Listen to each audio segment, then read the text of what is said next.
They continue to violate international law, treaties and regulations by allowing Israeli settlers, they call them settlers, it's really colonizers, to go into the West Bank of Palestine and violate, brutalize, attack and sometimes murder and drive from their historic homes that those communities have been in for hundreds of years, Palestinians who live in Palestine on their ancestral lands. That is the United States of America. And extraordinarily then, late last week, even while the US was involved in negotiations with Iran over its like an attempted nuclear treaty, a new nuclear peace treaty, Israel and the United States of America bombed Iran and killed the Ayatollah, killed a raft of other top leadership.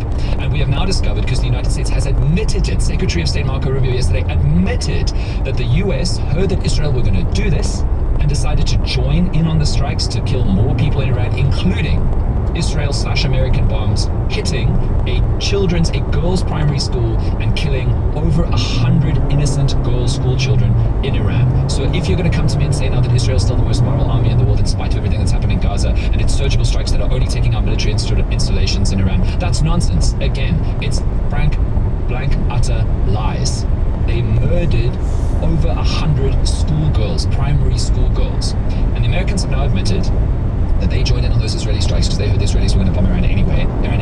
Did not stop them, were not able to stop them, maybe didn't want to stop them, and joined in because they knew that the response to the Israeli attacks, especially if they were going to successfully kill the supreme leader, was going to lead to Iranian reaction across the region, including the attacking of oil fields, which America really care about in Saudi Arabia, the Strait of Hormuz, which is going to affect oil prices around the world, which again America really cares about, Americans and American military bases across the region. They knew that was going to happen in response. They knew that there would be this disastrous regional fallout, and so they joined in with Israel rather than trying to stop them, and afterwards said that, oh, this is because they thought that Iran was an imminent threat to the United States of America, which Iran is absolutely not. There is no evidence to show that Iran was even getting closer to a massive nuclear weapons, no evidence to show that Iran has ballistic missile capabilities to attack or hurt Americans on American soil. As we have seen, the vast majority of Iranian ballistic missiles towards other areas in the Middle East have failed to kill even a single person in the vast majority of cases. Less than a dozen Americans have been killed. Less than, I think, a couple of dozen of people have been killed across the region, even after this extraordinary military assault.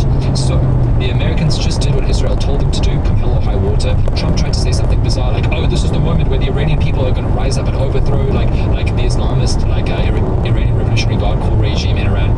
Nonsense. That was never going to happen. Iran has been planning for and making plans to survive things like the Ayatollah being killed and Iran being assaulted for decades. There was never going to be a moment of popular uprising, and maybe if there had been, and maybe it's still coming, but I doubt it, what would that mean? Civil war in Iran. People murdered, people dying, people's lives being destroyed, fallout in neighboring countries around Iran. And the inevitable and unavoidable response, which America knew was going to happen because they intervened or joined in on Israel's attacks, was instability in the region, people fleeing for their lives, people running into bomb shelters, people having their cities attacked, people having their lives upended again, which is the story of the Middle East, the story of America going to Afghanistan and Iraq and the Gulf War and all of this. This was all inevitable and predictable.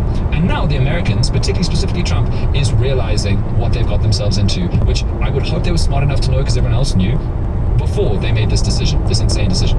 Now they're talking in the terms of like Americans will die for the flag and this will go for 4 or 5 weeks or longer and all this, and maybe there'll be boots on the ground and all of this. This is all utterly disastrous, and the Americans and Israelis like doing instigation when it did not need to happen. There was no imminent threat. And next we're going to talk about what is the South Africa of this all, because we are going to get there. But I know I just gave you like an 11-12 minute onboarding, but I still feel like despite that onboarding there's so much more I need to say on this, but I'm not going to. That's the bare bones minimum context for everything that's just happened. And now, before we get to the South Africanness of it all, we're going to talk about Yoko. Art left. So Yoko is this incredible service that answered this Yoko question about the day the product case travel English worker, and our finance minister built a budget, pitched it, and made projections for the year based on that continuing. That's now completely upended, and it's also so extraordinary again that the Americans have done this. And because Trump is at historic unpopularity levels and disapproval ratings in America, and something that will affect their problems with inflation and cost of living crisis going up and all that, is oil, uncertainty and a lack of oil supply. Iran's going to try and shut the Strait of Hormuz. Super interesting. You may remember when the Suez Canal got blocked by that very poor parallel parking. That given ship.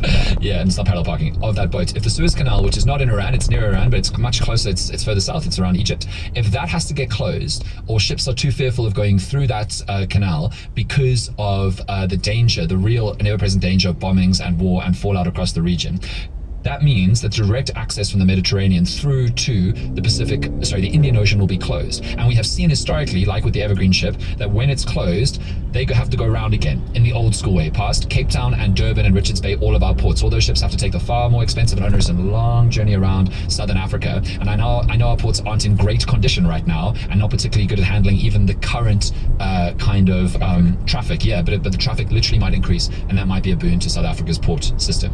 So this also just kicks off the endless debate around our foreign policy, which has generally been defined by the ANC, and it kicks up GNU tensions and all this kind of stuff. So here's the rub of it, right? Don't know if you've noticed, but a lot of people have been yapping about South Africa and Iran recently. Specific history of South Africa and Iran, and you've been seeing Fikile Mbalula, the Secretary General of the ANC, posting videos of like Nelson Mandela walking around with Iranian leadership and the rest from a long time ago now.